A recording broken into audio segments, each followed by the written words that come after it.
Welcome to the Charles Vanhorn Show. Today is Thursday, September the 3rd.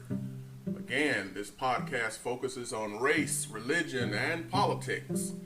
And for those who follow me on iHeartRadio, Spotify, Anchor, YouTube, Apple Podcasts, and other listening platforms, thank you for your support. Today, I once again have the honor and privilege of welcoming two of my good friends, Antoine Bell and Josh Flores. They will help be my co-hosts for today's show. I want to begin by shining the spotlight on an individual who is really standing up for equality, and he's showing his bona fides in supporting Black Lives Matter. What I'm about to do today is noteworthy because I probably won't ever do it again, but here it goes. As much as I hate Alabama and the Crimson Tide, and I hate them with a passion because I bleed orange and blue, War Eagle, I must give it up for Coach Nick Saban for leading the protest march with some of his players in support of Black Lives Matter. He is showing true leadership in a time when leadership is sorely lacking. And to me, he understands that these issues affect his players personally on and off the field. So kudos to Nick Saban and the Crimson Tide. This will be my first time ever uttering these words, but roll Tide! Antoine, I know that you want to get in on this one because you are a diehard Bama fan, and Josh, you can comment on this as well. I don't know what team you support, but let's have a go at it. First of all, thank you for having me. It's a pleasure joining you guys on the podcast this evening. And I just want to ask, are you okay? Because I know that had to hurt deeply. Yeah, it hurt very deeply. I know. Don't worry, we won't make you do that again. Thank you. So, but yes, it is a proud moment to be a Crimson Tide fan, to see Coach Saban out front. I really believe that that he is genuine. I know how yes, he is. He does care about his players. And if you've been around athletics for a coach, when they have those players that they're serious about, when they sit in a mother's living room and say, "Hey, I'm going to take care of your son." I mean, and let's just be real now. Having these guys who are superior athletes, winning ball games for you. That's a huge part of it. Coach Saban makes a lot of money winning football games. That's true. But at the same time, when these kids are entrusted to the coaches at these colleges and universities, and for him to stand in front and lead the charge. Yes. He's saying a lot, and I'm pretty sure. Yes, there's a lot of Alabama fans that appreciated that, and they respect him for doing what he's doing. But I also know that there's a segment of the population here in the state of Alabama who didn't take too kindly to that, and there have been words that have been exchanged that past that. I'll never watch Alabama football again. I'll never buy another ticket. Yes, you will. Oh, yeah, you will. Yes, you will. The internet is easy to be anonymous and say and talk a lot of trash. Yes, but trust me, when football fever comes back, they'll be mad for a little while. But what do you think they're going to do? Go down right back, buy a right ticket. back. They'll be right back in the stands, That's or right. else they'll be sitting on the porch getting drunk on Saturdays, missing it. So don't sell me on that crap, please. But yes, as you said, roll tide for Coach Saban. If I, had been down in Tuscaloosa and everything, I would have been glad to be a part of that march, for justice. And I really do believe that he's, trying to make a stand with his players, and Coach Saban doesn't care if you don't like it. That's right. He does. He does. Josh, you want to get in on this? I probably have an unpopular opinion about it. Just take for what it's worth. Good for him. It was overall really good, but the the worship of coaches in general, I usually roll my eyes out, and like I did when I saw that headline come up. I was like, okay, well they're gonna applaud this because it's a coach. Since it's a football coach, well then we're gonna support that. But you see all these people, they're just common everyday folk, middle class, lower class, like working class people, like going out there marching, putting everything on the line. True. And that's who I'm most impressed with. I understand we're in the South, and like football coaches are part of the Holy Trinity down here. There you go. Like Jesus, the Holy Spirit, and the coaches. Whoever the coach is. I came from Oklahoma. It was the same way there. I don't even remember the coach's name, but I'm sure they were bringing in lots of money for the university. There you go. Appreciate that, guys. Here's to him. That's right. Appreciate it. Okay, you guys, feel free at any moment to interject and touch on any subject that is near and dear to your heart. I want to discuss right now the Biden campaign. I was not enthusiastic at first in having Joe Biden as the Democratic nominee. I felt that we could have done a whole lot better in our selection, but he is proving himself to be the right man for the job in our current situation. I was impressed with him today on his visit with the family of Jacob Blake and holding a small town hall meeting and showing himself as a man who can really think on his feet and answer any question thrown at him. I think that Joe Biden and Kamala Harris are really all we have left to combat this insane clown posse that has taken over the White House as well as the country. Everything right now is out of control because there is so much hate and venom, and it has reached a boiling point. America must wake up because this is not a dream.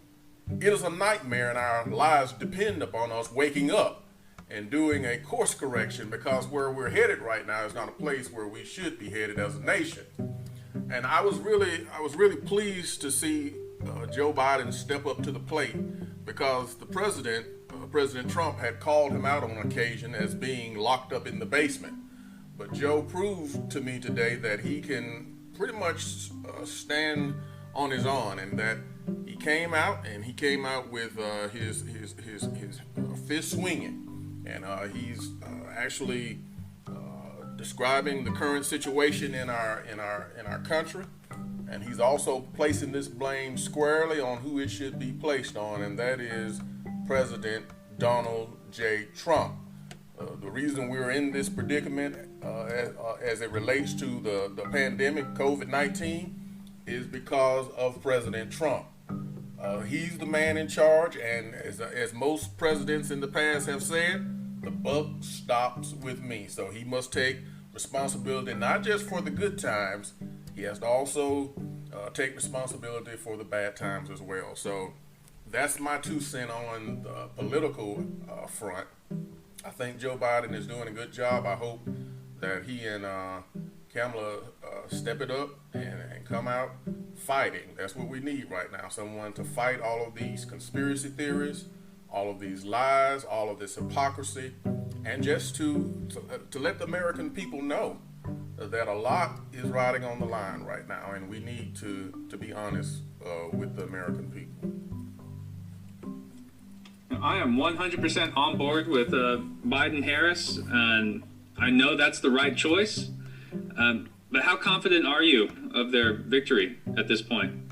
Right now, I'm looking at about probably a good 80%. I'm not 99% positive that they're going to win. And I'm speaking because there is so much power that the president and his administration have that they can actually sort of thwart the win by doing all of these things behind the scenes, such as causing the voting to be screwed up, putting fear in people's heart who really want to change but are afraid to let go of the president because they feel that if they elect Joe Biden, he's going to open up these neighborhoods and allow vicious people to move in next door to them. So I'm not really positive 100%, and I think this is the best way to be right now, Josh, because if we sort of act like we got this thing in the bag, you see what happened the last time.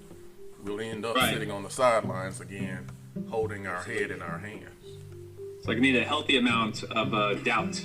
Yes. A healthy amount of doubts, because there's so much corruption, whether it's corruption of people's mind and faith, Yes. or just corruption of the system that they have to overcome, and that's a big hurdle when they're just spouting out Yes. nonsense and misinformation every single day, man. Every day. day. Lots of fight. Man. It's amazing. And how much can a person really absorb before they just say, forget it, I'm just going to vote for Trump and it doesn't matter? Because there's so much that's going on. You don't know, if you're not informed as a voter, you don't know what to believe. So you'll believe a lie rather than the truth. That's what I'm worried about, is that just the not voting, period. They're just Yeah. not going to vote, Yeah. not show up at all. Right. Yeah, that's what I worry about as well. I agree with you guys. Right now, I'm cautiously optimistic because I want to believe, but every day I see evidence to the contrary. I mean, literally, I have never seen anything like it that was in real life, in movies or a reality show. Yes. But this is real life that we're seeing, and some of the lies that are being spewed are so far out of it. It really makes you wonder, seriously, is somebody really buying this garbage? Yes. I mean, it's like, I really want to talk to somebody like, you didn't hear what he just said. I mean, you really, this is something that you really are thinking, wow, that was great. I mean, seriously, I just want to know, I just want to say, whatever they howl, please share. I could use a little bit now, because it's totally ridiculous, because I equate Trump to that Trump. Yeah, that'll work too. But I like that. Basically, I say, if I'm going to use a football analogy or even a baseball analogy, when he stands up and says something to the effect of, if you don't reelect me, there's going to be chaos in the streets. There's going to be hate and bloodshed all over the place. Yes. Okay, if you bother to look outside right now, What you think is happening now? what's going on? So my thing is, that's like a quarterback that's thrown 6 interceptions, and he goes and tells the coach, "Oh, if you pull me down, we're gonna lose." Yeah, that's a If good you one. take me out, we're definitely gonna lose. It's like, dude, have you seen what you're doing to us now? We're already losing. So Yeah, I don't understand. It blows my mind. I mean, everything that conservatives have said that they don't want in the White House, he is. I mean, Yes. family values. Out the window. Seriously, this man looks at his daughter a strange way. Yeah, And you have Ivanka and Melania at each other's throats. They don't like each other. That was a real polite way of saying that. I mean, you know where I was going. Yeah. They don't like each other. Yeah. Basically, the whole family is profiting from him being president. Correct. He spent like an ungodly amount of money on his own golf courses, but he'll say, "I'm donating my salary." Yeah. But Because spending billions every time you go play. because you're making so much more. Who? I mean, at your place. At your place. Seriously. So it blows my mind beyond repair. I can't see it, but honestly, I see some of these rabid Trump supporters and the things that they say that are so bizarre. It makes me wonder if everybody's on acid and they're just walking around. I actually saw a video earlier with a black man carrying a Confederate flag saying, if you don't like it, go back to Africa. That's Now- a powerful Kool-Aid, man. You tell me, what is wrong? I'm actually looking at real estate in Gambia. I mean, seriously. That's a powerful Kool-Aid. Man, they got It's powerful amazing. Kool-Aid. He said something today that was so crazy. He told, he said it on the air. He said, well, he tweeted it. Let me get it correct. I don't want to say he said it, but I'm sure that'll come out later. He tweeted that if you have mailed in your ballot, also go and vote again. Go in person and vote. That's illegal. He's telling them to break the law. Just go ahead and vote again. Don't. Well, Bill Barr backed him up. I don't even think he understands that. You up. I don't even. I don't think he understands that. That can get you in trouble. You can get arrested for doing that. Do it. Josh said, "Do it." Go vote. Yeah, go for it. And then brag about it. Brag about that. Take a disinfectant slushy with you. There you go. It's crazy. It is crazy. We're living in a bizarro world right now. Everything is just crazy. Up is down, down is up, in is out. You don't know what to do, how to do it, where to do it, and your vote don't really count if you believe Trump. Your vote don't count because the system is rigged. It's rigged. They don't count your votes. So it's crazy. We're living in a crazy time right now. But they say we have to keep the faith. And I'm pretty much in the garbage on that one. I don't know what the faith is anymore when it comes to America and being the beacon that the world looks up to. So we have a long way to go to get back to normalcy. I'll just say that we have a long way to go. Long way to go. What is normal anymore? Yeah, what is normal? What is the truth anymore? Like Kellyanne Conway once said, alternative facts. There are facts, and then there are alternative facts. So you just have to choose which one you like. A suggestion was made for me to interview a few young people to find out whether they will vote in the upcoming election. I haven't got around to doing that yet, but I did catch some information on a circle poll that was taken in June, and it caught a snapshot of what young people were thinking. 58% of the youth supported Biden and 24% supported Trump. 18% would like to vote for another candidate. So we have to look at how young people are influenced today. Young people's vote, their vote is very important. But I'm afraid that we are taking them for granted. We're assuming that they will actually get out there and vote. Today's young people are looking to see if the candidate is speaking their language, and is the candidate hearing their concerns, and if so, what are they going to do to address those concerns, such as the high cost of tuition, high cost of housing, and other issues that are critical to them. So they will be very important in electing or re-electing the next president. But we can't treat them as a typical voting bloc. They're not zombies. Young people really want to know, what can you do and what have you done for me lately? And if the politicians just think that these young people are just going to vote a certain way, they have a rude awakening that's going to happen to them. You have to actually meet these young people and find out their concerns and their issues, and then they will actually become very supportive of you, as they were of Bernie Sanders. You remember the burn, don't you? Everybody remember the burn. Bernie, the burn. Those young people were fired up because of Bernie's policies, his messages, and so I don't think Joe Biden can actually, get to that point. But I hope that he's able to actually to reach more young people than Hillary was able to reach in the past election.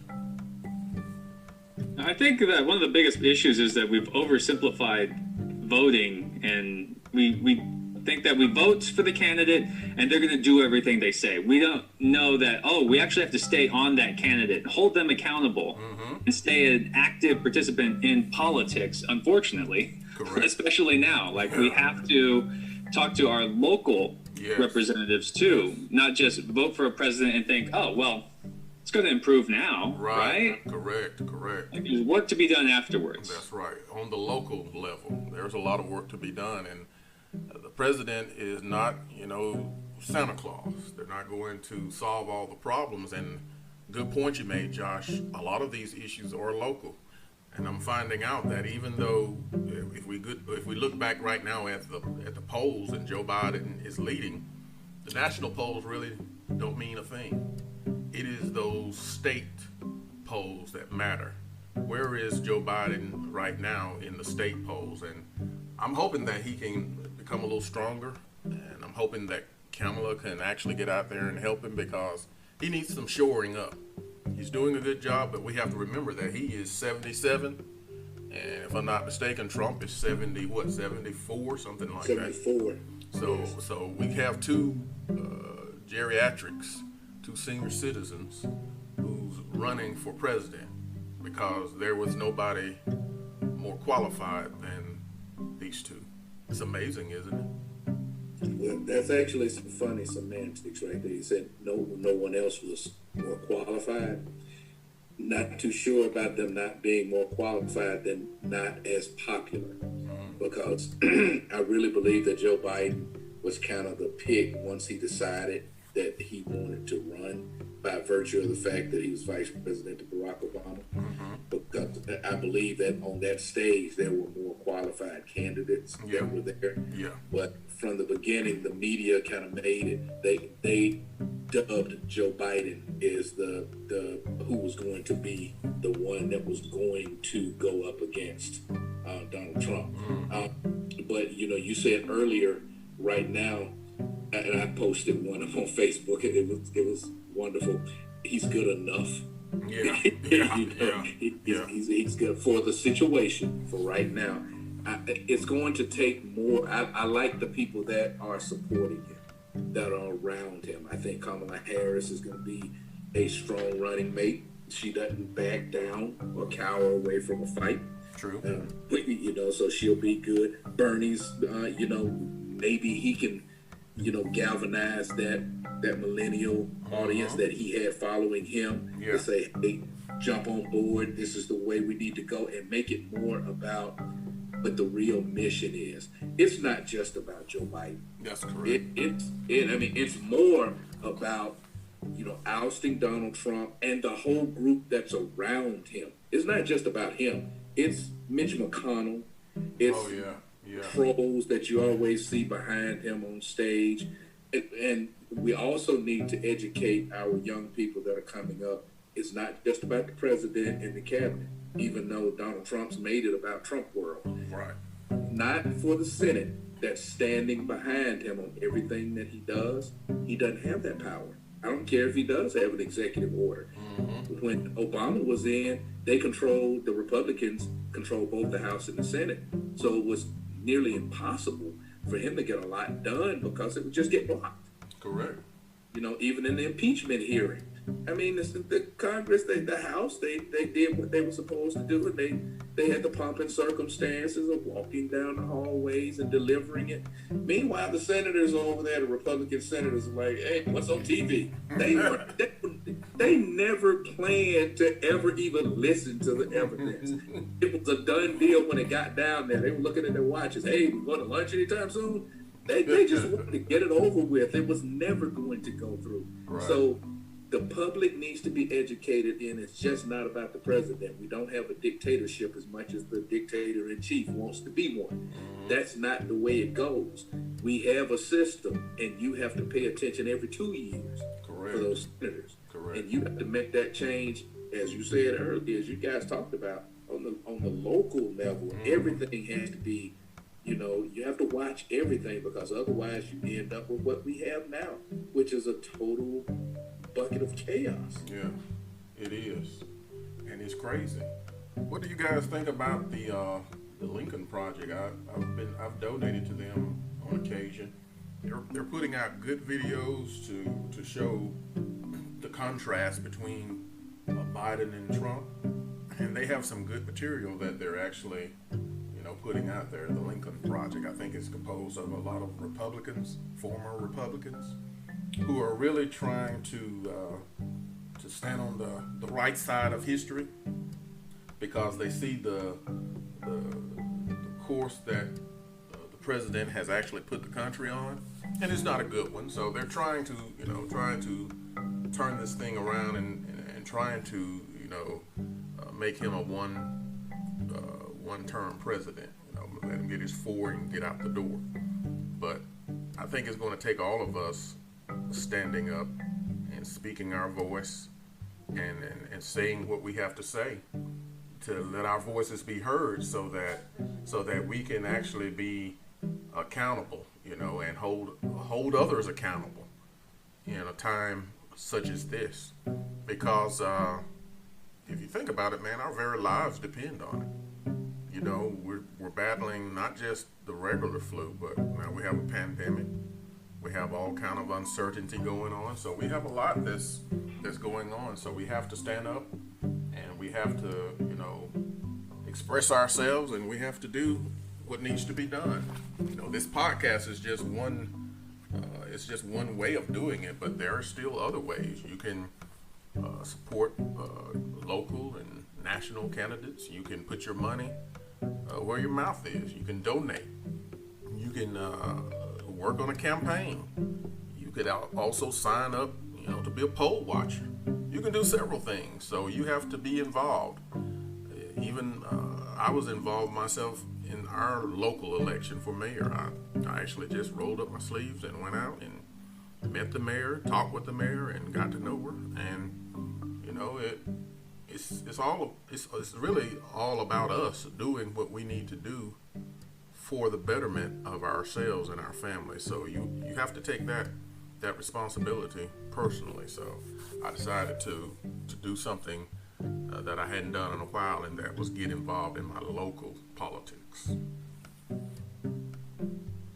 Speaking to the Lincoln Project, I think what they're doing is inspiring. I love the wit of which they're putting things out there. They're kind of fighting fire with fire. Yes. With the one side being so meme worthy or just one little headline worthy. Well, they're doing it in just a way that's taking direct jabs in the opposite direction, and I think that they're great. Yeah. Although I will say some of the things they put out, like some of the videos and quotes of what the president is saying and doing, and that hypocrisy, the way they bring it right in front of you, it does still add to how just emotionally exhausted I am and numb from it all. Every day, it's so important for us to stay active, involved, and informed.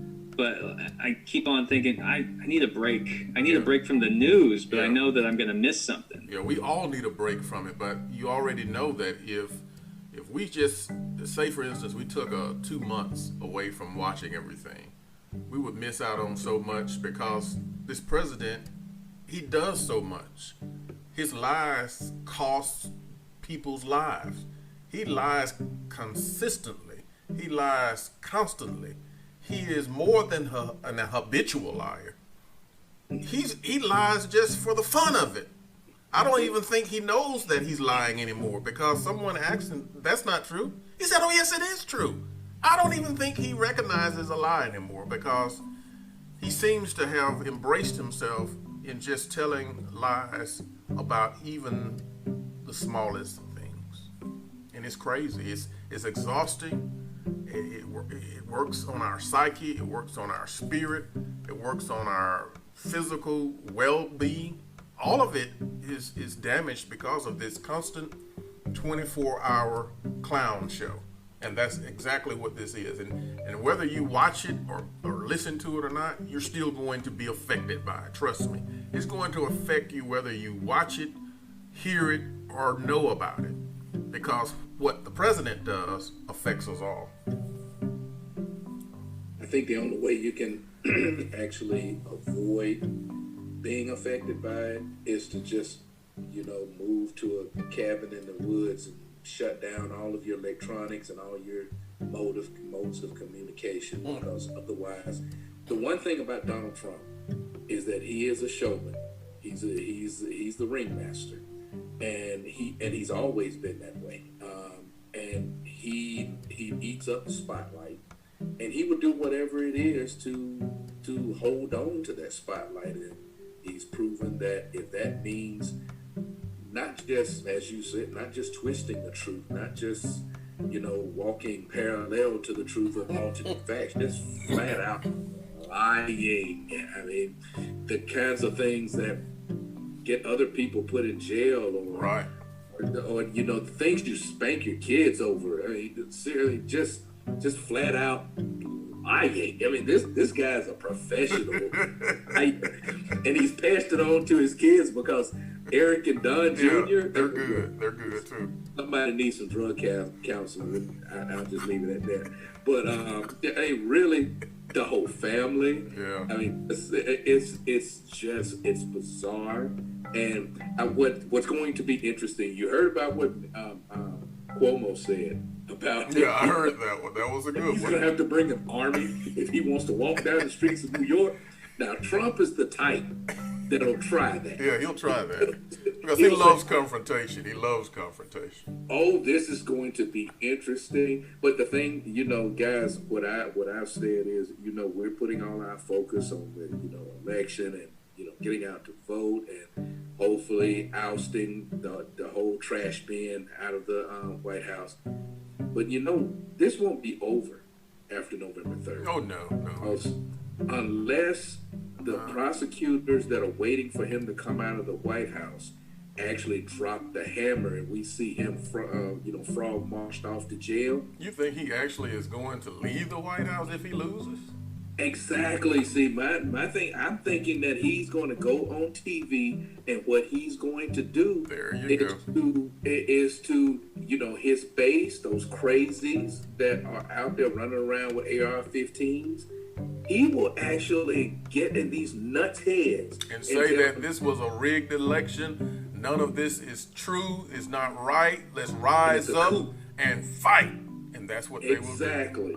And we might have to see our own military go in to remove a president because he won't leave and he'll have some nutbags that'll be standing in front of the White House trying to defend it. I can see that happening because he's already setting the stage with all this nonsense about the mail-in ballots and them taking mailboxes, and he planted one of his own donors in there as the postmaster general. He's got attorney generals spewing the same garbage that he is. I mean, he's setting the table for the thing. So if he loses, then there's a faction that's out there like QAnon and all. I mean, basically, he could do as much damage as Joe Q. Citizen. That's correct. As he is sitting in the White House. That's correct. I'm worried about having to deal with those fringe groups that he's empowered, not just like the KKK, but QAnon, Proud Boys, all of them, Confederate flag wavers. To me, all of them are.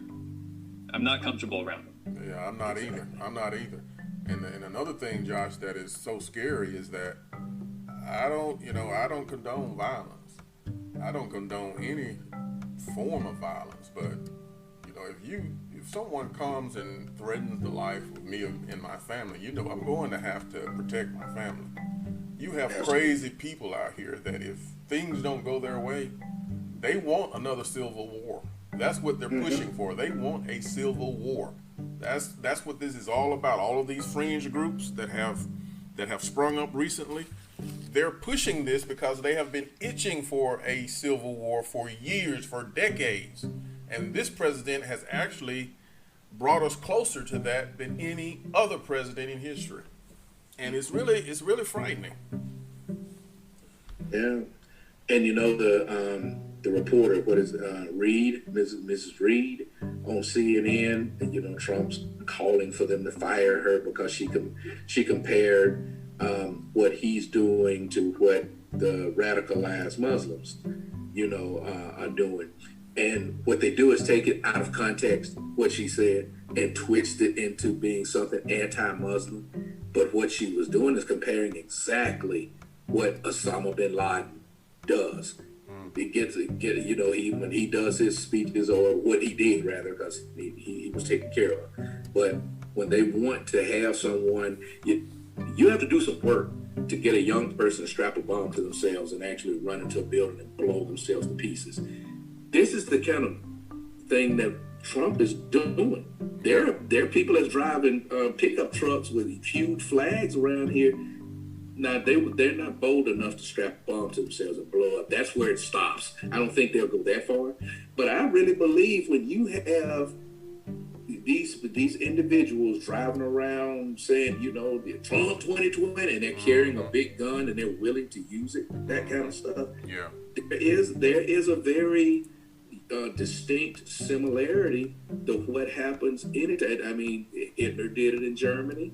When you can get people to walk in a hail of bullets over a belief that's way out of bounds, Yeah. it starts to look very familiar about what we're seeing right now, because it's really scary when you see what's going on out there. It really makes me shake my head and say, "Are these people for real? And why are they so angry?" Yeah, it is. That's so true. They've been looking for an excuse to just let loose and take that anger out, and they got that now. They do. Yeah, They feel justified. It's disgusting. It is. it is disgusting. It is. Absolutely. Well, guys, we reached the end of another podcast, and once again, I want to say a special thanks to Josh and Antoine for taking a few minutes out of their busy schedules to talk about the issues that affect us all. So until next time, stay safe, stay informed, and keep fighting for justice and for equality.